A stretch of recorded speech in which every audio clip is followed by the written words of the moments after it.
The 14th race of the AMP Energy Racing Series 2011-2012 season would be held at Talladega for the Target 125.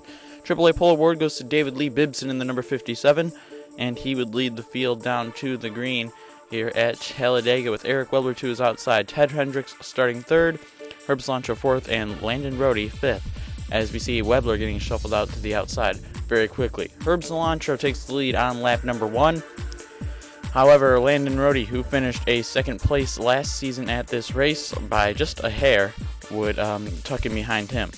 Mac DeCario gets his first laps led of the day, and we're kind of going to skip over a few lead changes here because, it's Talladega. We're going to have quite a bit of lead changes, and it's just not worth it to show all of it, as we see Fred Richard now taking the lead away from DeCario in that number 13.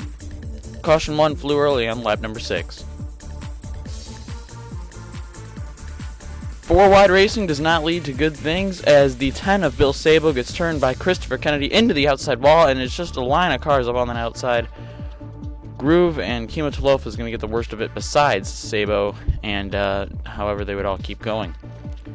Race back to the line. It looks like Keith Davis inherited the lead. However, he'd had to come into the pits, and Jared Cash would actually lead the field down to the green. Kind of a slow restart because of this. Tyson Lautenschlager and Jonathan Ringer getting together in the trioval. The double zero goes up and over once and would keep on going.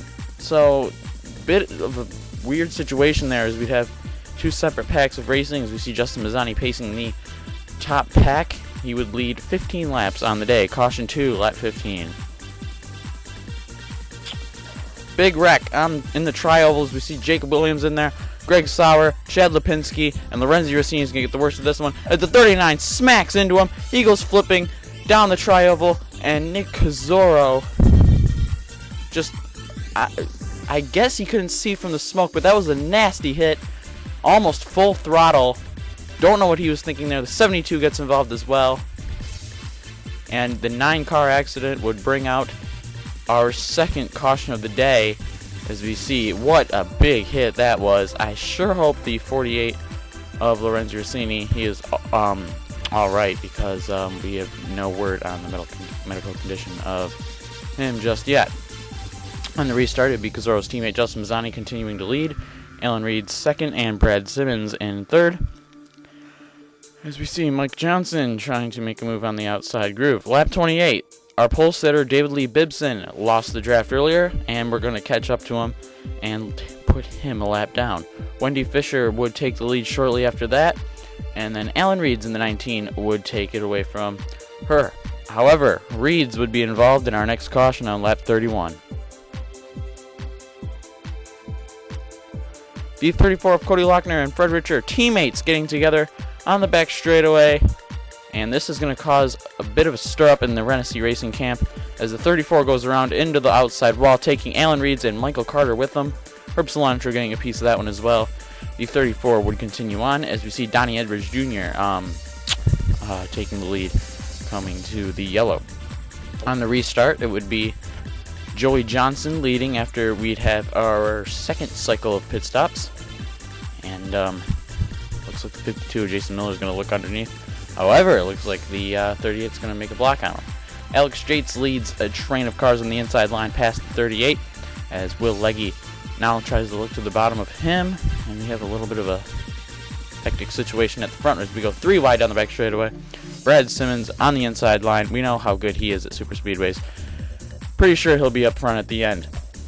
Here was the main pack of racing as we end the near of the race, or we near the end of the race. As we see just a huge pile of 4 wide, 3 wide, all over the place.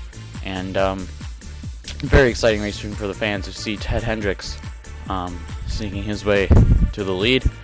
Keith Davis getting a bit aggressive there as he tried to look under the 56. However, smart move by him not to do it. Fred Richard would again take the lead away. And I know people don't want to see this, as he's been just a monster lately. However, he wouldn't get to lead that lap, as the 56 would charge right back through. And look at that, 4 wide in the back. Leclerc, Miller, I believe that's DeCario, and Webler, 4 wide in the back. Somehow they made that stick.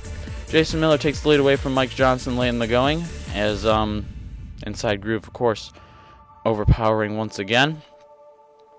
And then Joey Johnson would take the lead away as we have another 3-wide situation, and Mike Oppenheimer slots into second, Daniel Licklider third.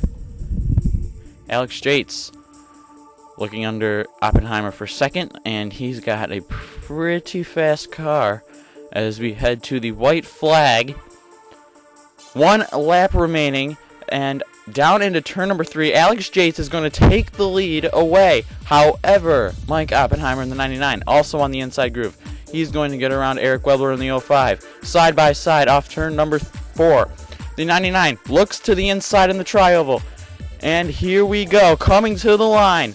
Who will it be? On the inside, it's going to be Oppenheimer by a hair. The 99 of Mike Oppenheimer is going to win in one of the closest finishes we've had in the past few years. A 10 times better finish than last season, although that finish was absolutely amazing. This one was very similar, however, we're 3 wide at the line.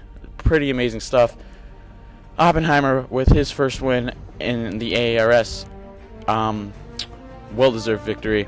Alex Jates finishing second, Joey Johnson third, Keith Davis fourth, Eric Webler fifth, Fred Richer, again, gets a top 10 sixth, Will Legge seventh, Brad Simmons eighth, Aaron Fisher ninth, and Christopher Kennedy rounding out the top 10, as we see the intervals right there. 0.02 seconds was the margin of victory over Alex Jates. Now the point standings. Fred Richer, 412-point lead over new second place driver Will Legge. Mike Oppenheimer third, 485 points back. Todd Bradshaw, Oppenheimer's teammate, slots into fourth. He's 527 points back. Tyson Lautenschlager fifth. He falls from second. Ted Hendricks sixth. Herb Cilantro seventh. Alan Reed's eighth. Patrick Eicholtz ninth. And Sean Donnelly rounds out the top 10 in the point standings, 657 points back.